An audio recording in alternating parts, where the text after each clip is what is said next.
Hello everyone, welcome to Entech study. इस lecture में हम स्टैटिक्स चार्ट के बारे में इंपॉर्टेंट क्वेश्चन के बारे में डिस्कस करेंगे। ये हमारा स्टैटिक चार्ट जो है हमारा उसका लेक्चर 1 है। ठीक है, इसमें हम स्टडी करेंगे। अब तक हमने fundamental arithmetical operations, geometry, trigonometry, 3 topic बहुत ही अच्छी तरीके से हमने कंप्लीट कर दिया है। इस लेक्चर में हम स्टैटिक्स चार्ट के बारे में देखेंगे। इसमें 2 लेक्चर आएंगे टोटल आपके। इसके बाद हम स्टार्ट करेंगे नंबर सिस्टम, अलजेब्रा और मेंसुरेशन। इस सीक्वेंस में आपके सारे जो टॉपिक्स हैं एग्जाम में आपके बन रहे हैं, इन सबको हम कंप्लीट कर देंगे। तो अगर आप एनटेक स्टडी पे नए हैं तो उसको सब्सक्राइब कर सकते हैं। ICR मैथ करके प्लेलिस्ट है जहाँ पे वीडियो आपको सारे सीक्वेंस से मिल जाते हैं। अगर आपको PDF और प्रैक्टिस सेट देखना है, पाना है PDF, तो आप टेलीग्राम चैनल से जुड़ सकते हैं, हमारे फेसबुक पेज से भी जुड़ सकते हैं। देखिए, टॉपिक में हम इसको 2 पार्ट में पढ़ेंगे, लेक्चर 1 और लेक्चर 2 के अंतर्गत हम इसको देखेंगे। तो पहले लेक्चर में हम क्या अटेंड करने वाले हैं। देखिए, जो स्टैटिक्स चार्ट है उसमें टोटल 2 लेक्चर आएंगे, 2 टॉपिक से। टॉपिक 1 है हमारा जो माध्य है यानी कि मीन है, गुणोत्तर माध्य, ज्योमेट्री मीन, हरात्मक माध्य, हार्मोनिक मीन, माध्यिका मीडियन, बहुलक मोड, बारंबारता फ्रीक्वेंसी, प्रास रेंज, माध्य माध्यिका और बहुलक में संबंध यानी कि relation between mean, median and mode, मानक विचलन यानी कि स्टैंडर्ड डेविएशन, विचरण या प्रसार या प्रसरण या वेरिएंस, सारे के एक नाम है, माध्य विचलन यानी कि मीन डेविएशन, और विचरण गुणांक यानी कोएफिशिएंट ऑफ वेरिएंस। तो टोटल 12 टॉपिक हैं जो आपके बहुत ही इंपॉर्टेंट है। यहाँ से आपको एग्जाम में एक क्वेश्चन देखने को ही मिलेगा। तो बहुत छोटा टॉपिक है, छोटे छोटे कंसेप्ट हैं इसमें, तो इसको थोड़ा सा भी ध्यान रखोगे आप तो सारा क्वेश्चन अच्छी तरीके से समझ पाओगे। ठीक है, और बहुत सारे डिफरेंट एग्जाम के लिए भी ये इंपॉर्टेंट है। कभी कभी इससे एक क्वेश्चन पूछा जाता है, बिल्कुल बेसिक सा। दूसरे टॉपिक में हम स्टडी करेंगे सेकेंड लेक्चर में सारणी टेबुलेशन, दंड आलेख, आरेख होगा यहाँ पे, यानी कि बार ग्राफ, रेखाचित्र लाइन ग्राफ और पाई चार्ट। ठीक है, तो 4 टॉपिक हमारे सेकंड में बनेंगे। यहाँ से भी एक क्वेश्चन आपको एग्जाम में मिलेगा, यानी कि इस टॉपिक से 2 क्वेश्चन आपको एग्जाम में देखने को मिल सकता है। आगे बढ़ते हैं। सबसे पहले पहला टॉपिक है हमारा मीन यानी कि माध्य है। क्या होता है, सपोज आपके पास कुछ ऑब्जर्वेशन या कुछ डेटा दिया रहेगा, या आंकड़ा जिसे हम कहते हैं, आंकड़ा या प्रेक्षण या ऑब्जर्वेशन या डेटा दिया रहेगा आपको एग्जाम में, जैसे x1, x2, x3 dot dot dot ये xn तक है। ठीक है, अब समांतर माध्य की हम बात करें, जिसे हम माध्य भी कहते हैं या औसत कहते हैं, तो बेसिकली इसमें आप जो पढ़ रहे हो, माध्य पढ़ रहे हो, मीन, इन तीनों चीजों के निकालने की एक ही प्रोसेस होता है। अगर वो अविभाज्य आंकड़े हैं तो अरिथमेटिकल जो मीन होता है या मीन होता कैसे निकालते हैं, एक्स बार से अगर हम उसे शो करते हैं तो x1 plus x2 plus dot dot dot xn, जो हमारे पास ये डेटा दिए रखे हैं, इनको सभी का योग बटे पदों की संख्या, यानी कि जितने आंकड़े हैं, जितने प्रेक्षण हैं, उनकी संख्या। तो इसको सिंपली इस फॉर्मूले में हम डिनोट करते हैं। अगर इसको हम ऐसे नॉर्मली देखना चाहें अपने लैंग्वेज में, तो पदों का योगफल या आंकड़ों का योगफल या प्रेक्षणों का योगफल। ठीक है, तो यहाँ पे हम कह देते हैं पदों का योगफल। ठीक है, सम इनका समेशन, और डिवाइड बाय क्या हो जाएगा, पदों की संख्या। इससे आप जो है मीन निकालते हैं। ठीक है, पदों की संख्या, इससे आप मीन फाइंड आउट करते हो। अगर आपको कभी कभी एग्जाम में 2 संख्याएं दी रहती हैं, यदि a b 2 संख्याएं हो तो मीन क्या होगा, तो मीन यानी कि आपका arithmetical mean am equal to क्या होगा, a प्लस b बाई 2। ये आपका आ जाएगा, क्योंकि जो संख्या है यहाँ पे a प्लस बी रख दोगे और नंबर 2 है तो a प्लस बी बाई 2 आ जाएगा। इस पे बहुत सारे क्वेश्चन पूछे जाते हैं। अब माध्य की बात करें, आपके पास दिया है 2 3 4 8 3 का माध्य ज्ञात कीजिए। तो सबसे पहले माध्य ज्ञात करने के लिए आपको माध्य निकालना है, तो इनको सबसे पहले ऐड करते हैं, यानी कि 2 + 3 + 4 + 8 + 3 और डिवाइड बाई नंबर्स, इनकी संख्याएं कितनी है 1 2 3 4 5, 5 से डिवाइड कर देंगे। ठीक है, तो यहाँ से आप देखेंगे 3 2 5 4 9 और 9 8 17 3 20 डिवाइड बाई 5। तो यहाँ से 5 से भाग देंगे तो 5 चौक 20, 4 बार कट जाएगा, तो आपका आंसर क्या आ जाएगा 4। यही आपका क्या है आंसर माध्य है। तो यहाँ से आप माध्य निकालना सीखिए, उसके फार्मूले को सीखिए क्या है फार्मूला, और उसके दो अगर संख्याएं दे रखी हैं तो माध्य क्या होगा, ये सारी चीजें आपने सीख लिया यहाँ से। अब दूसरा हम देखते हैं, दूसरा टॉपिक क्या है हमारा गुणोत्तर मीन। ठीक है, इसी के साथ चूंकि हमने माध्य की बात की थी तो हम गुणोत्तर माध्य पे भी थोड़ा चर्चा कर लेते हैं। ज्योमेट्रिक मीन क्या होता है, अगर आपके पास ऑब्जर्वेशन है x1, x2, x3, ये डॉट डॉट क्या है xn तक है, xn तक है, तो गुणोत्तर माध्य क्या हो जाएगा आपका, इनका मल्टीपल होता है x1 into x2 into x3, ये डॉट डॉट n टर्म तक आप इन्हें मल्टीप्लाई करो और इनकी पावर क्या हो जाएगी 1/n, यानी कि पदों की संख्या। अगर आप इसे देखें तो हम इसे सिंपली क्या लिख सकते हैं, पदों का गुणनफल। ठीक है, यहाँ पर क्या होगा पदों का गुणनफल और 1/, यहाँ क्या रहता है पदों की संख्या। तो इस तरह भी आप याद रख सकते हैं इनको। ठीक है, सिमिलर क्या है, यदि आपको ए बी दो संख्याएं दी हों तो आपसे गुणोत्तर माध्य पूछ लिया जाए तो क्या होगा, √AB होगा, √A इंटू बी होगा। ठीक है, यानी कि अगर आपको इस फार्मूले से देखें, दो संख्याएं दी गई हैं, a और b का मल्टीपल कर दोगे और यहाँ पे 1/2 हो जाएगा, तो रूट में आपका क्या, रूट में a√b निकल के आ जाएगा। ठीक है, तो ये चीजें आप ध्यान रखो यहाँ पे। अब जैसे गुणोत्तर माध्य, ये 4 संख्याएं हैं, इनका गुणोत्तर माध्य पूछ लिया गया, 16, 24, 27, 32 का गुणोत्तर माध्य ज्ञात कीजिए। तो आपको इनका गुणोत्तर माध्य ज्ञात करने के लिए क्या करना पड़ेगा, ज्योमेट्रिक मीन अगर आपको निकालना है तो इनको आप मल्टीपल करोगे, 16 इंटू 24 इंटू 27 इंटू 32 और इसकी पावर कितना लगाओगे, क्योंकि 4 संख्याएं हैं 1 2 3 4, तो ये क्या हो जाएगा 1/4 हो जाएगा। अब इनको फैक्टर करो तो इसमें किस रूप में फैक्टर कर पाओगे, तो ये 16 है, 2 दूनी 4 दूनी 8 दूनी 16, तो 2 की पावर कितनी हो जाएगी 4 हो जाएगा, 2 दूनी 4 दूनी 8 दूनी 16। ठीक है, अब अगर यहीं पे हम आप देखो इसको 24 को क्या लिख सकते हो 8 इंटू 3, 2 दूनी 4 दूनी 8, 2 की पावर 3 इंटू 3 लिख पाओगे, और 27 को क्या लिखोगे 3 3 का 9 3 27, यानी कि 3 की पावर 3 लिख पाओगे। ठीक है, और 32 को 2 दूनी 4 दूनी 8 दूनी 16 दूनी 32, यानी कि 2 की पावर 5 लिख पाओगे आप इसे। ठीक है, और पिछले लेक्चर में ही मैंने आपको बताया था कि इसको हम पावर में क्या करते हैं, अगर बेस समान है तो यहाँ पे अगर आप देखो इसे, अगर बेस समान है उस कंडीशन में क्या होते हैं घातें जुड़ जाती हैं, जैसे 2 2 और इसका, तो 5 3 8 4 12, तो यहाँ पे क्या आ जाएगा 2 की पावर 12। ठीक है, 4 3 7 5 12, और 3 की पावर क्या आ जाएगा 3 1 4, ये हो गया। ठीक है, पावर 1/4 है।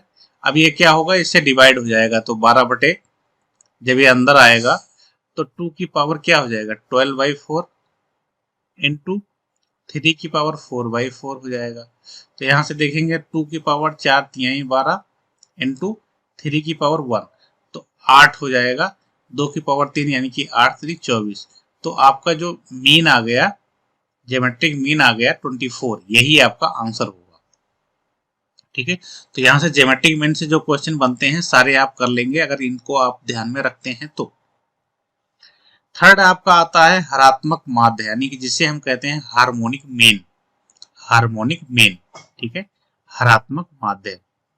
तो इस कंडीशन में हम इसको कैसे सॉल्व करते हैं, ये देखिए, आपके पास सपोज जो प्रेक्षण है यानी कि ऑब्जर्वेशंस जो हैं आपके पास क्या है, x1, x2, x3, ये xn तक है। ये आपके पास ऑब्जर्वेशन है या डेटा है, आंकड़ा है, प्रेक्षण है, कुछ भी आप सपोज कर लीजिए इसे। तो उस कंडीशन में क्या होता है, पदों की संख्या जो अंश में लिखते हैं, हर में 1 बटे पहला पद प्लस 1 बटे दूसरा पद डॉट डॉट n पद तक लिख देते हैं। तो यही हमारा फार्मूला क्या हो जाता है, हरात्मक माध्य का। अगर हम संख्या इसमें देखें तो क्या होगा, पदों की संख्या और लैंग्वेज में अगर हम फार्मूला लिखना चाहें तो क्या होगा, 1 बटे पदों की संख्या, सॉरी ये आपका होगा 1 बटे, इरेज कर देते हैं इसको थोड़ा सा, आपका हो जाएगा ये 1 बटे पहला पद, ठीक है, प्लस 1 बटे दूसरा पद यानी कि सेकंड, ऐसे क्या होगा 1 बटे nth पद, लास्ट वाला पद होगा अंतिम पद यानी कि जिसे आप कह सकते हो। तो ये फार्मूला हो जाएगा आपका हरात्मक माध्य यानी कि हार्मोनिक मीन का, ठीक है। इस तरह से आपका फार्मूला बनेगा। अब क्या है, यदि a और b दो संख्याएं हो तो हरात्मक माध्य आपका क्या होगा इसका, तो इसका आपका क्या होगा, 2ab 2a into B upon a plus B, ठीक है, ये कंडीशन बनेगा।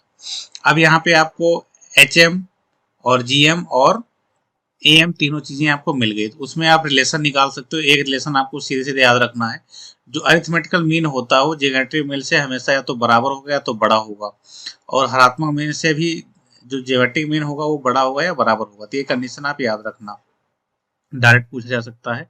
और दूसरा कंडीशन क्या होता है, G² equal to A into H होता है, ठीक है। ये कैसे होगा, जैसे ये वाला होगा, यानी कि AGH जो है वो गुणोत्तर प्रोग्रेशन में होते हैं, यानी कि गुणोत्तर माध्य में होते हैं, ठीक है, गुणोत्तर श्रेणी में होते हैं। अब कैसे होगा, जैसे आपको A पता है क्या होता है, अगर दो संख्याएं हैं तो A आपका A प्लस बी बाई 2 होता है, ठीक है, इनटू, अगर यहां से आपको देखो H की वैल्यू क्या है, 2ab upon A plus B, 2ab upon A plus B है। इन दोनों को अगर मल्टीपल करें, यानी कि हमारे पास जो ये क्या है, हमारे पास AM है अरिथमेटिकल मीन, और इनटू ये हमारे पास क्या है, हार्मोनिक मीन, ठीक है। इन दोनों को मल्टीपल करते हैं तो हमारे पास क्या मिलता है, हमारे पास क्या आ गया, AB आ गया, ठीक है। और AB क्या है, यही क्या है हमारा G², यानी कि हमारे पास एक कंडीशन मिल जाता है G² equal to A into H। अगर आपको यहाँ पे दो चीजें दे रखी हैं, अरिथमेटिक मीन और हार्मोनिक मीन दे रखा है, तो आप ज्योमेट्रिक मीन निकाल सकते हो, फाइंड आउट कर सकते हो। तो ये इंपॉर्टेंट रिलेशन है, आप इसको भी याद रखेंगे, ठीक है। आगे देखते हैं हम, माध्यिका हमारे पास क्या है, मीडियन कैसे निकालते हैं, ठीक है। तो देखिए इसके फार्मूले होते हैं निकालने के लिए, फाइंड आउट करने के लिए बहुत, दो फार्मूले होते हैं, एक जब संख्याएं विषम हो, एक सम हो। तो दो फार्मूले होते हैं, क्रिटिकल सा फार्मूला होता है, उसको याद ना करके आप कंसेप्ट को सीख लीजिए, तो डायरेक्ट भी कोई भी क्वेश्चन कर सकते हैं। सबसे पहले आपको जो डेटा दिया गया है, यानी कि जो आपको आंकड़ा दिया गया है, उसको आरोही या अवरोही क्रम में लगाना है, यानी कि डिसेंडिंग ऑर्डर या असेंडिंग ऑर्डर में आपको लगा लेना है, ठीक है। फिर इसके बाद बिल्कुल बीच का पद ही माध्यिका होता है, ठीक है, दूसरा कॉन्सेप्ट। तो जैसे आपके पास एक क्वेश्चन है, इसकी माध्यिका आपको फाइंड आउट करनी है, तो सबसे पहले आप इसे बढ़ते हुए क्रम में व्यवस्थित कर दो।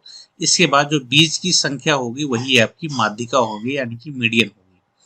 अब देखिए सबसे छोटा टर्म आप यहाँ पे देखिए, सबसे छोटा टर्म जो है आपका क्या है, 12 है, तो हम सबसे पहले 12 ले लेते हैं, ठीक है।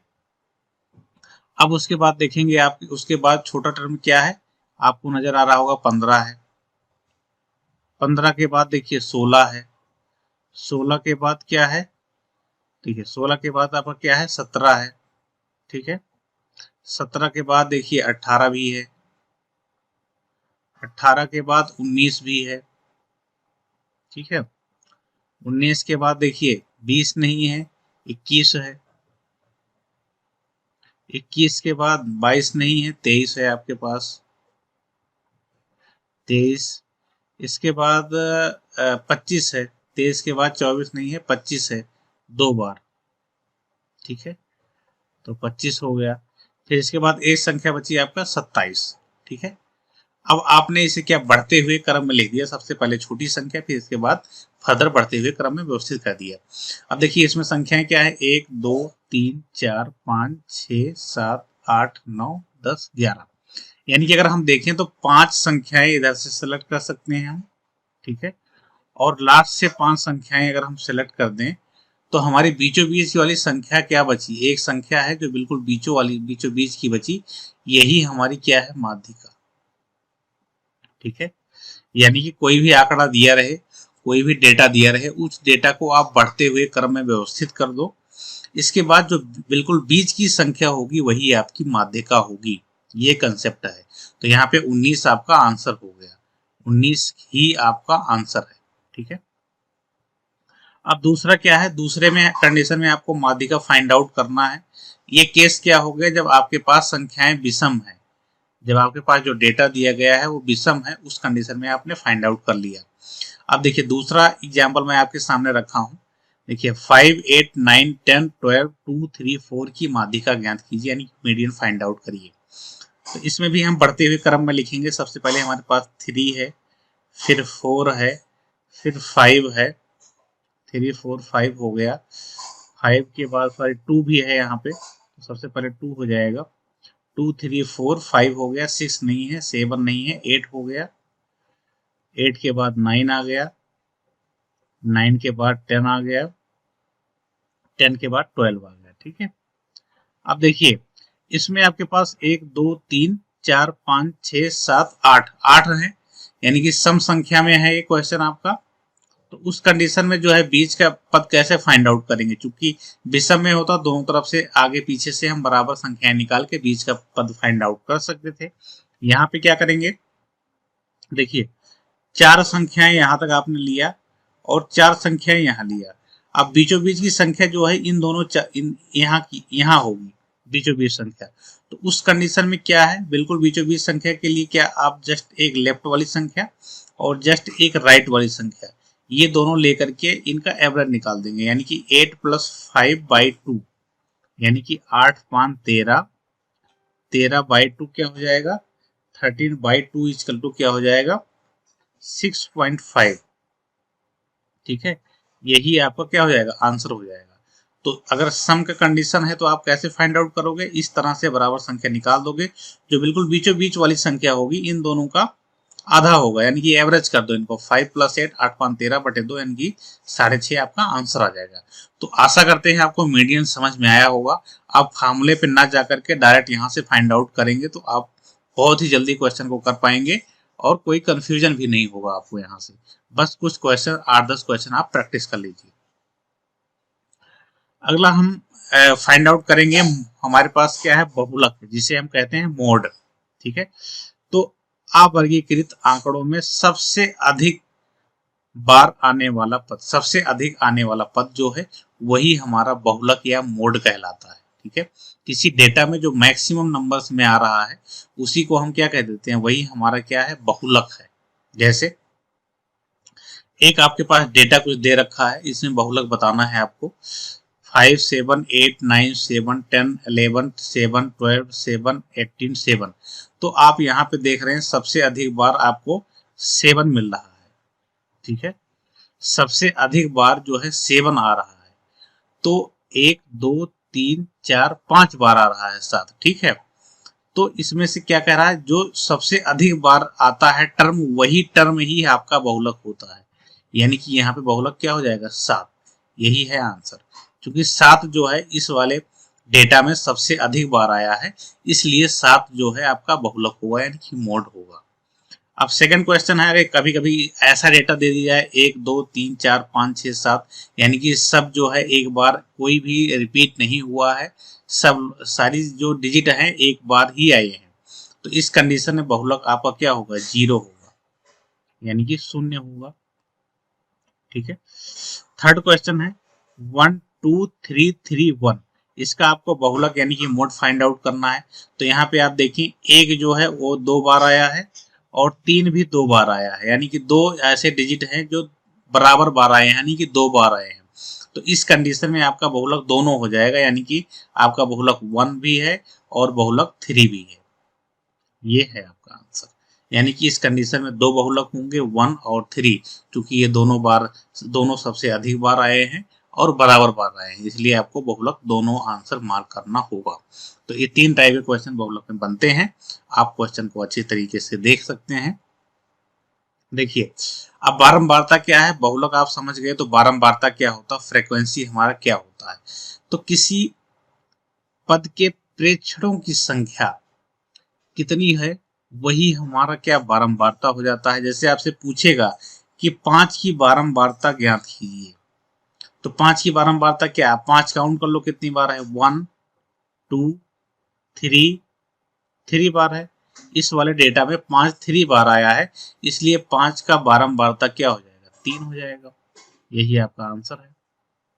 ठीक है, अब इस कंडीशन में दूसरा क्वेश्चन है, 5 का बारंबारता आपको बताना है।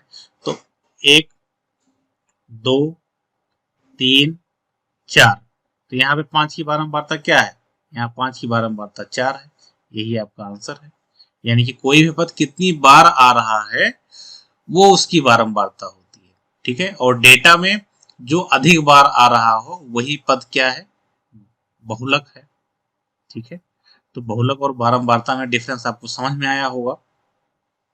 अब देखिए, रेंज की बात कर ली, ये सब छोटे छोटे क्वेश्चन पूछे जाते हैं आपके एग्जाम में। रेंज यानी कि प्रास क्या होता है, तो जो डेटा में मैक्सिमम वैल्यू होती है, मैक्सिमम जो आपका मैक्सिमम वैल्यू होगी और माइनस मिनिमम वैल्यू, ठीक है, इन दोनों को डिफरेंस को ही हम कहते हैं प्रास यानी कि रेंज। अब जैसे ये वाला क्वेश्चन देखिए, 5 7 8 9 7 10 11 7 12 7 18 7 का प्रास ज्ञात कीजिए, यानी कि रेंज ज्ञात कीजिए क्या होगा। ठीक है, तो इसमें देखेंगे हम डेटा कौन सबसे बड़ा डेटा है, तो यहां से आपको पता चला 18 सबसे बड़ा है। ठीक है, 18 सबसे बड़ा डेटा है। ठीक है, अब यहाँ पे सबसे छोटा फाइंड आउट करो आप, तो आप देख रहे हैं सबसे छोटा डेटा आपके पास क्या है, 5 है। तो माइनस क्या हो गया, 5, तो 18 में से 5 अगर आप घटाएंगे तो 13 आएगा, यानी कि आपका जो रेंज है यानी कि डेटा है वो क्या है, 13 है। यानी कि अगर आप डेटा देखें तो 5 से लेकर के 18 के बीच में आपके पास डेटा है। इसका कहने का मतलब ये है कि इसके बीच में ही सारे जो डेटा है, सारे जो ऑब्जर्वेशंस हैं 5 और 8 के बीच में है। तो हम रेंज फाइंड आउट करेंगे, तो रेंज आपका कितना निकल गया, 13 आ गया। मैक्सिमम जो वैल्यू होती है माइनस मिनिमम वैल्यू। तो ये आपके पास एक क्वेश्चन है, ये आपके लिए होमवर्क है, ये आप करके कमेंट करिए। अगला हम क्वेश्चन देखते हैं, 18 टॉपिक सॉरी 8 वाला टॉपिक देखते हैं। इसमें क्या है, रिलेशंस बहुत सारे पूछे जाते हैं। इसमें क्वेश्चन बनता है जैसे माध्य माध्यिका और बहुलक में संबंध क्या है, यानी कि रिलेशन बिटवीन मीन, मीडियन और मोड। तो आपका मीन इजकल टू क्या होता है, जो बहुलक होता है वो इजकल टू 3 इंटू माध्यिका माइनस 2 इंटू माध्य। माध्यिका यानी कि मीडियन और ये 3 मल्टीपल में होता है, और 2 इंटू मीन। इन दोनों को हम क्या कहते हैं, इन दोनों का डिफरेंस जो है मोड कहलाता है। यानी कि आपके पास क्वेश्चन कैसे दिया रहेगा, यदि माध्यिका 3 तथा माध्य 2 हो तो बहुलक ज्ञात कीजिए मोड, यानी कि मोड बताइए कितना होगा। तो 3 इंटू 3 हो जाएगा, माध्यिका के स्थान पर 3, माइनस 2 इंटू 2 हो जाएगा, equal to 3 3 9 minus 4, equal to क्या हो जाएगा, 9 माइनस 4 इजकल टू 5। तो आपके पास मोड क्या आ गया, 5 आ गया। ये आपका आंसर हो जाएगा। इस पे आधारित खूब कई बार क्वेश्चन पूछा गया है रेलवे में, आपके भी एग्जाम में सब सारे इंपॉर्टेंट बनते हैं। तो यहाँ से बिल्कुल बेसिक सा क्वेश्चन आपके एग्जाम में पूछा जाएगा, तो बिल्कुल ध्यान से रखिए। बिल्कुल वही क्वेश्चन आप कर लेंगे जितना मैंने कराया है, तब भी आपके लिए मोर देन सफिशियंट होगा। आगे देखते हैं, हमारे पास क्या है, माध्य विचलन। माध्य विचलन यानी कि मीन डेविएशन, बहुत ही इंपॉर्टेंट कंसेप्ट यहाँ से स्टार्ट होता है। जैसे माध्य के सापेक्ष माध्य विचलन 2 टाइप का होता है। माध्य विचलन यानी कि मीन डेविएशन, माध्य विचलन। अगर आपसे पूछे माध्य के सापेक्ष माध्य विचलन फाइंड आउट करो, या फिर यानी कि mean deviation with respect to mean, या फिर सीधे सीधे बोलता है मीन डेविएशन बताओ या माध्य विचलन बताओ, तो इन दोनों का मतलब एक है। अगर केवल आपसे मीन डेविएशन पूछता है तब भी आप मीन के रेस्पेक्ट में बताओगे, यानी कि माध्य के रेस्पेक्ट में, ठीक है।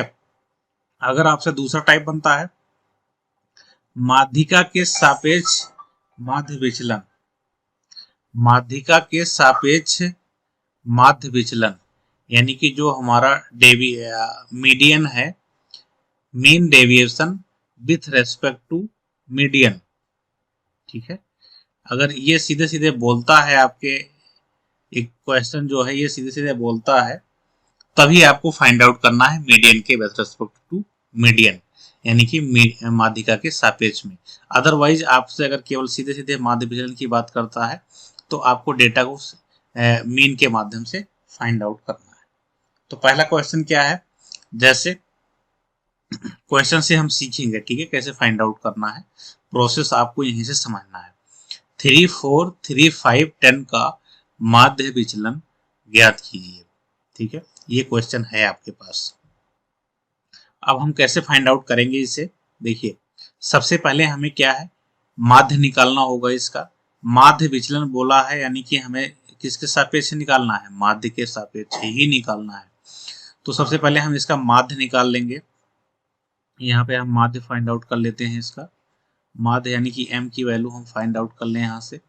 तो क्या होगा, 3 + 4 + 3 + 5 + 10, ठीक है। 3 + 4 + 3 + 5 + 10, 2 2 4 1 5 डिवाइड 5, ठीक है। तो कितना होगा आपका, 4 3 7 3 10 10 5 15 और 15 और 10 25, ठीक है। फिर से देख लो, 3 और 4 7 7 3 10 10 5 15 और 15 10 25 डिवाइड बाई 5। तो यहाँ से आप 5 टाइम्स में जाएगा, ये आपका मीन हो गया। अब देखिए 5 आपका मीन हो गया, 5 जो है वो मीन आ गया आपका। अब इसी के रेस्पेक्ट में डेविएशन बताना है, यानी कि सारे जो डेटा हैं वो इसके रेस्पेक्ट में क्या विचलन है, उनका क्या डेविएशन है। 3 से 5 का देखेंगे, 3 से 4 का, सॉरी 5 से 4 का, 5 से 3 का, 5 से 5 का और 5 से 10 का देखेंगे। तो आप यहाँ पे देखेंगे 5 से 3 का तो 2 का डेविएशन है, ठीक है, प्लस में ही लिखनी है वैल्यू। यहाँ से 1 का है, यहाँ से 5 और 3 का देखेंगे तो 2 सा है, 5 और 5 का देखेंगे तो 0 है, और 5 से 10 का देखेंगे तो 5 है। ये आपके पास क्या आ गया, डेविएशन आ गया अभी, ठीक है। अब इनका मीन निकाल लेंगे हम, इनका मीन हम फाइंड आउट कर लेंगे, ठीक है। तो आप डिफरेंस फाइंड आउट कर लिए। अब इनको हम क्या करेंगे, 2 + 1 + 2 + 0 + 5 डिवाइड बाई क्या होगा, 1 2 3 4 5, 5 ही है, ठीक है। तो यहां से आप देखेंगे क्या, 2 1 3 3 2 5 5 10 10 डिवाइड बाई 5, यानी कि क्या आ गया, 2। यही आपका क्या है, आंसर है, यही आपका आंसर है, ठीक है। तो माध्य विचलन है आपका, माध्य के सापेक्ष क्या करना, सबसे पहले माध्य निकाल लेना है, फिर उनका क्या विचलन क्या है वो फाइंड आउट कर लेना है, डिफरेंस। इसके बाद जो सीरीज आपके पास ये निकल के आती है, इसका आपको माध्य निकाल लेना है, ठीक है, इसका आपको माध्य निकाल लेना है, यही आपका क्या हो जाएगा, आंसर हो जाएगा, ठीक है। अगला क्वेश्चन देखिए आप, माध्यिका के सापेक्ष माध्य विचलन की बात कर रहा है, 3 4 3 5 और 10, ठीक है। ये आपके पास माध्यिका के सापेक्ष माध्य विचलन पूछ रहा है। तो इस कंडीशन में क्या करोगे, आप माध्यिका फाइंड आउट करोगे, यानी कि मीडियन फाइंड आउट करोगे। तो मीडियन में मैंने आपको बताया है, सबसे पहले क्या करना है, आपको बढ़ते हुए क्रम में इन्हें अरेंज कर देना है, यानी कि 3 3 4 5 और 10, ठीक है। तो यहाँ से आप देखिए, आप इधर से देखिए, इधर से 2 संख्या निकाल दो, इधर से 2 निकाल दो, तो आपका बिल्कुल बीचों बीच कितना आ गया, 4 आ गया। तो आपकी माध्यिका क्या हो गई, 4 हो गई। ठीक है, माध्यिका आपकी 4 आ गई। अब 4 से क्या है, इनका हम विचलन देखेंगे, यानी कि डेविएशन कितना है सारी संख्याओं का, वो हम देखेंगे। तो देखिए 4 से 3 का विचलन क्या है, 1 है। 4 से 4 का 0 है डिफरेंस। 4 से 3 का 1 है। 4 से 5 का 1 है। ठीक है, 4 से 10 का क्या है, 6। ठीक है, तो ये आपके पास एक सीरीज आ गई है। अब सीधे सीधे हम आप इसका क्या करेंगे, माध्य फाइंड आउट कर लेंगे। यानी क्या होगा, 1 plus 0 plus 1 plus 1 plus 6 divide by 5। 1 2 3 4 5। ठीक है, तो यहां से क्या हो, 2 1 3 3 और 6 9 डिवाइड बाई 5। यही आपका क्या हो जाएगा, आंसर हो जाएगा। ठीक है, तो आपको समझ में आया माध्यिका के सापेक्ष कैसे करेंगे और माध्य के सापेक्ष कैसे करेंगे। अगर सिंपली आपको माध्य विचलन दे यानी मीन डेविएशन दे, तो आपको मीन या माध्य के सापेक्ष ही करना है। ये चीजें पॉइंट आउट कर लेना आप। अगला क्या है, माध्य विचलन निकालना है। माध्य विचलन मतलब कि मीन डेविएशन। सेम मैंने आपको एक क्वेश्चन दे रखा है, मैंने आपको यहाँ पे सिखा दिया है माध्य विचलन यानी कि मीन डेविएशन कैसे निकालना है। ये आपके लिए होमवर्क है, ये क्वेश्चन जरूर प्रैक्टिस करना। मैं आपको प्रैक्टिस के लिए देता हूँ कि आपको कंसेप्ट समझ आया कि नहीं आया। प्रैक्टिस करके आप आंसर करना, मैं वहां आपको जवाब दूंगा। ठीक है, आगे बढ़ते हैं हम। देखिए, अब हमें फाइंड आउट करना है विचरण, यानी कि प्रास जिसे कहते हैं, प्रसरण कहते हैं, जिसे हम वेरिएंस कहते हैं। ठीक है, उसकी वैल्यू फाइंड आउट करना है। तो क्या है, हमारे पास एक डेटा है 10 11 12 9 8 का आप विचरण फाइंड आउट करो। ठीक है, एक प्रोसेस आगे है इसका। ठीक है, तो इसको हम देखें कैसे करते हैं, स्टेप बाय स्टेप आपको सीखना है ये। देखिए, आप सबसे पहले क्या करेंगे, इनका 10 है, 12 है और सॉरी 11 भी है। 11 है, 10 है, 12 है, 11 है और 9 है, 8 है। तो सबसे पहले आपको निकालना है इसका माध्य। ठीक है, इसका माध्य आपको फाइंड आउट करना है। तो माध्य कैसे निकालेंगे, 10 plus 12 plus 11 plus 9 plus 8 divide by 1 2 3 4 5 5 करेंगे।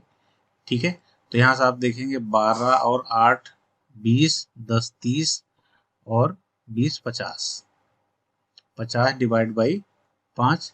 तो ये आपके पास कितना आएगा, 10 आ गया है। यानी कि आपके पास जो मीन आ गया है, मीन की वैल्यू क्या है, 10 आ गई है। अब इनसे हम डेविएशन देखेंगे। प्रोसेस देखो, सबसे पहले आपको क्या निकालना है, मीन निकालना है। दूसरा आपको क्या करना है, दूसरा स्टेप क्या है, इनको डेविएशन आपको देखना है हर डिजिट के साथ, हर आंकड़े के साथ क्या डेविएशन है। तो 10 के साथ 0, 10 से 12 का डिफरेंस 2 है और 10 से 11 का 1 है और 10 से 9 का 1 है और 10 से 8 का 2 है। ये आपके पास डेविएशन आ गया।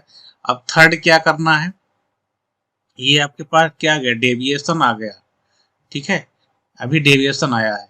अब इसमें थर्ड स्टेप में क्या करना है, अगर हमें जो है माध्य विचलन निकालना होता था तो हम क्या करते थे, इनका फिर माध्य निकाल लेते थे, वैल्यू आ जाती थी, इनका एवरेज कर लेते थे। ठीक है, अभी डेविएशन कर दिया।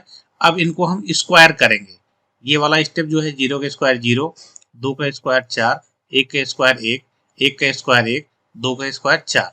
यानी कि हमने क्या कर दिया, इस स्टेप में स्क्वायर कर दिया, यानी कि वर्ग कर दिया सबका। ठीक है, पहले में हमने क्या किया, माध्य निकाला, माध्य से सबका कंपेरिजन करके हमने डेविएशन फाइंड आउट कर लिया। थर्ड स्टेप में उनका हमने स्क्वायर कर दिया। अब फोर्थ स्टेप में क्या करेंगे, हम इनका एवरेज फाइंड आउट कर देंगे। यानी कि 0 प्लस 4 प्लस 1 प्लस 1 प्लस 4। तो टोटल कितने हैं, 1 2 3 4 5, 5 से हम डिवाइड कर देंगे। यानी कि इस स्टेप में हमने क्या किया, एवरेज कह दो, इस स्टेप में कह दो एवरेज कर दो, या अरिथमेटिक मीन कह दो या मीन कह दो, तीनों चीजें एक ही होती है। तो अब देखिए 4 1 5 और 5 1 6 4 10। तो यहाँ से हम यहाँ से क्या आ जाएगा, 10 डिवाइड बाई 5 इजकल टू 2। ठीक है, तो आपका ऑप्शन नंबर बी हो जाएगा। बहुत ही इंपॉर्टेंट है। वेरिएंस आपको याद रखना है। जो आपका प्रसार होता है, प्रसरण होता है, या फिर विचरण करके आएगा या वेरिएंस करके लिखा रहेगा, तो आपको ऐसे ही फाइंड आउट करना है। तीनों स्टेप को मैंने फिर से बताता हूँ। सबसे पहले आपको माध्य फाइंड आउट करना है दिए गए डाटा का। फिर माध्य से आपको डेटा का कंपैरिजन करना है, कितना दोनों का डिफरेंस लेना है, तो वो आपका डेविएशन कहलाता है। 0, 2, 1, 1, 2 आ गया। अब इनका आप स्क्वायर कर दिए, सारी संख्याओं का आपने क्या कर दिया, स्क्वायर कर दिया। ठीक है, स्क्वायर करने के बाद इनका आप एवरेज फाइंड आउट कर दो, वही आपका विचरण होता है, वही आपका विचरण होता है। अब अगला टॉपिक हमारा क्या है, माध्य विचलन यानी कि स्टैंडर्ड डेविएशन क्या होता है। तो स्टैंडर्ड डेविएशन यानी कि माध्य विचलन जो होता है हमारा रूट में मापांक होता है, हमारा हमेशा ये पॉजिटिव होता है, अंडर रूट में विचरण होता है। यानी कि अगर हम स्टैंडर्ड डेविएशन की बात करें तो रूट में क्या है, वेरिएंस, रूट में वेरिएंस, यही हमारा फॉर्मूला है। अब एक क्वेश्चन के हिसाब से समझते हैं। 10 है, 11, 12, 9, 8, तो इसका मानक विचलन निकालना यानी कि स्टैंडर्ड डेविएशन। और स्टैंडर्ड डेविएशन किस पे डिपेंड है, विचरण पे। तो सबसे पहले हम विचरण फाइंड आउट करेंगे, फिर उसका वर्गमूल निकाल लेंगे, वही हमारा क्या होगा, स्टैंडर्ड डेविएशन होगा। तो पहला स्टेप हमारा क्या होता है, माध्य फाइंड आउट करना यानी कि मीन निकालना। तो पहला स्टेप मीन निकालना है, यानी कैसे निकालेंगे, 10 प्लस 11 प्लस 12 प्लस 9 प्लस 8 और डिवाइड बाई 5। तो इसको आप ऐड करेंगे, 10, 11, 21 और 12, 33, 9, 42, 8, 50। 50 डिवाइड बाई 5 दैट इज 10, 10 आ गया।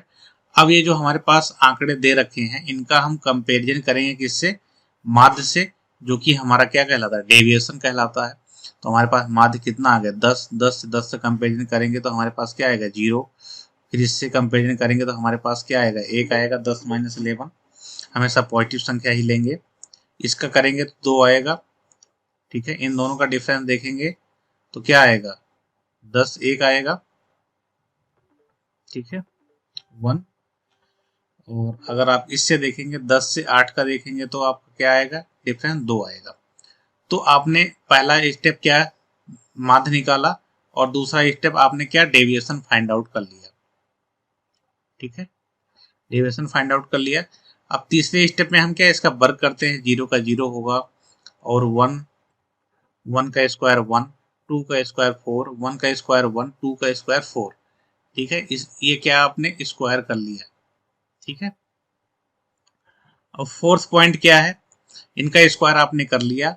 अब स्क्वायर करने के बाद फिर इनका हम एवरेज फाइंड आउट करते हैं, यानी कि 0 प्लस 1 प्लस 4 प्लस 1 प्लस 4 और डिवाइड बाई क्या होगा, 1, 2, 3, 4, 5 है, तो डिवाइड बाई 5 कर देंगे। यानी कि हम इस वाले स्टेप में एवरेज फाइंड आउट करते हैं इसका। ठीक है, अब देखिए इसकी वैल्यू क्या आ जाएगा, 4, 1, 5, 5, 5, 10, 10 डिवाइड बाई अगर आप 5 करेंगे तो 2 आएगा। यानी कि 2 जो आपका निकल के आया है यही आपका क्या है, वी है, यानी कि वेरिएंस है, यानी कि क्या है, विचरण है। अब आपको निकालना क्या है, स्टैंडर्ड डेविएशन की वैल्यू फाइंड आउट करनी है। तो रूट मापांक मॉड ऑफ, इसमें क्या है, 2 है, तो इसकी वैल्यू क्या हो जाएगी, आपकी √2 हो जाएगी। तो यही आपका क्या है, option number C correct answer है। ठीक है, रूट में 2 आएगा। तो स्टैंडर्ड डेविएशन डिपेंड करता है किस पे, वेरिएंस पे। वेरिएंस कैसे फाइंड आउट करना आपको बता दिया। कभी भी स्टैंडर्ड डेविएशन फाइंड आउट करना है तो वेरिएंस फाइंड आउट करेंगे, इसके बाद वेरिएंस का वर्गमूल ले लेंगे, वही आपका स्टैंडर्ड डेविएशन हो जाएगा। ठीक है, कुछ क्वेश्चन और देख लेते हैं हम। जैसे आंकड़ों के एक सेट का विचरण 121 है, तो आंकड़ों के मानक विचलन यानी कि स्टैंडर्ड डेविएशन क्या है। तो स्टैंडर्ड डेविएशन इक्वल टू क्या होता है, आपको मैंने बताया है, मापांक में रूट वेरिएंस होता है, यानी कि मानक विचलन बराबर क्या होता है, मानक विचलन बराबर वर्गमूल विचरण होता है। ठीक है, तो यहाँ पे आपको विचरण कितना, 121 दे रखा है, तो यानी कि ये यहाँ पे माड में रहती है वैल्यू, तो 121 रूट में। ठीक है, किसी चीज का जब वर्गमूल हम करते हैं तो उसकी वैल्यू प्लस माइनस 11 आएगा। ठीक है, और इसकी वैल्यू हमेशा और हमेशा चूंकि मॉडुलस में है, तो अगर मॉड के अंदर प्लस है तो मॉड हटाओगे तब प्लस होता है, और अगर माइनस है तब भी मॉड हटाने पे प्लस होता है, यानी कि इसकी वैल्यू 11 आ जाएगी। इस क्वेश्चन को ध्यान से आपको देखना है, कैलकुलेशन मिस्टेक नहीं करना है। हमेशा और हमेशा स्टैंडर्ड डेविएशन जो है इसकी वैल्यू ऑलवेज पॉजिटिव होती है। ये चीजें मन में ध्यान में रखना, ऑलवेज पॉजिटिव, इसलिए ऑप्शन नंबर बी आपका करेक्ट हो जाएगा। आप गलती से भी प्लस माइनस 11 नहीं निकाल लगाएंगे, क्योंकि हमने मॉड से इसे क्लोज कर रखा है, और हमेशा स्टैंडर्ड डेविएशन की वैल्यू पॉजिटिव होगी। ये पॉइंट आप याद रखना, नहीं तो ऐसे कंफ्यूजन टाइप के ऑप्शन आपको एग्जाम में भी देखने को मिलेंगे। अब विचरण कोफिशिएंट ऑफ वेरिएंस क्या होता है, बहुत ही इंपॉर्टेंट है। कोफिशिएंट ऑफ वेरिएंस क्या होता है, लास्ट टॉपिक है आपका, इसलिए विचरण गुणांक यानी कि कोफिशिएंट ऑफ वेरिएंस क्या होता है, ठीक है। तो विचरण गुणांक आपका क्या होता है, स्टैंडर्ड डेविएशन यानी कि मानक विचलन बटे माध्य डिवाइड बाय माध्य यानी कि मीन जिसे कहते हैं। ये फार्मूला आप नोट डाउन कर लेना, इनटू 100 में करते हैं तो हमारी वैल्यू परसेंटेज में आ जाती है, ठीक है। ये फार्मूला है। तो ये क्वेश्चन आप इस पे आधारित हम क्वेश्चन करा देते हैं आपको। यदि आंकड़ों का माध्य जो है 15 है और मानक विचलन क्या है 5 है, तो विचरण गुणांक फाइंड आउट करो, यानी coefficient of variance find out करो। तो क्या होगा, स्टैंडर्ड डेविएशन आपके पास 5 है और आपके पास जो माध्य है कितना है 15 है, ठीक है, इंटू 100 कर दोगे तो क्या होगा 1/3 इंटू 100 इजकल टू 33.33%। यही आपका आंसर होगा। तो ये सारे क्वेश्चन जो मैंने आपको कराया है बहुत ही इंपॉर्टेंट क्वेश्चन है। लगभग इसी टाइप के क्वेश्चन आपके एग्जाम में बनते हैं। बहुत ही बेसिक सा क्वेश्चन रहता है। जितने टाइप मैंने करा लिया इतने ही टाइप आप करके जाएंगे तो ये आपके लिए मोर देन सफिशिएंट होगा। हम अब जो नेक्स्ट लेक्चर है इसका, उसमें आपसे मेरी मुलाकात होगी, जो पाई उसमें हम एक एक क्वेश्चन डिस्कस कर लेंगे, जिससे आपका एक कॉन्सेप्ट बिल्डअप हो जाए, कैसे क्वेश्चन को अटेम्प्ट करना है वो चीज़ें आप सीख लेंगे। तो आपका जो सेकंड लेक्चर आने वाला है वो लेक्चर क्या होगा, उस लेक्चर में हम ये सेकंड वाले टॉपिक का डिस्कस करेंगे, यानी कि टेबुलेशन का, बार ग्राफ का, लाइन ग्राफ का, पाई चार्ट का। तो इसी के साथ आपका ये वाला टॉपिक कंप्लीट हो जाएगा। तो टोटल आपके पास 3 टॉपिक और रिमेनिंग बचेंगे, जिन्हें हम बैक टू बैक जल्दी ही खत्म करेंगे। तो इस लेक्चर को आपको बिल्कुल सीक्वेंस से सारे लेक्चर को देखना है, और मैं जो आपको पीडीएफ शेयर करता हूँ उसको अच्छी तरीके से स्टडी करना है। टेलीग्राम चैनल से आप जुड़ जाइए, और वहाँ पे जितने मैं प्रैक्टिस क्वेश्चंस डालता हूँ उनको आप प्रैक्टिस कर लेंगे तो मैथ में आपको इससे ज़्यादा कुछ और करने की ज़रूरत नहीं होगी। आप कहीं भी आपको नहीं भटकना है। जितने लेक्चर्स मैं करा रहा हूँ बिल्कुल टू द पॉइंट है, एग्जाम में डायरेक्ट आपको हिट करेंगे। जब आप पेपर देने बैठेंगे तो आपको याद आएगा कि मैंने कितनी अच्छी तरीके से मैथ को पढ़ रखा है, बिल्कुल पॉइंट टू पॉइंट। बहुत ज़्यादा आपको टॉपिक में नहीं भटकना है, बहुत सारे यूट्यूब चैनल पे नहीं भटकना है। जितना मैं टॉपिक करा दे रहा हूँ वो आपके एग्जाम के लिए सफिशियंट होगा। तो कम टाइम में अच्छे से तैयारी करने का मोटिव रखें, ज़्यादा से ज़्यादा मैथ में प्रैक्टिस करें। आपका कंसेप्ट इसी पे बिल्डअप होगा। मैं उतने क्वेश्चन आपको करा देता हूँ जितना आपको कंसेप्ट बनाने में हेल्पफुल हो। बाकी आपको प्रैक्टिस खुद से करनी होगी, तभी आपका मैथ स्ट्रांग होगा। तो ठीक है, हम नेक्स्ट लेक्चर में मिलते हैं। Bye bye, take care, thanks for watching this video.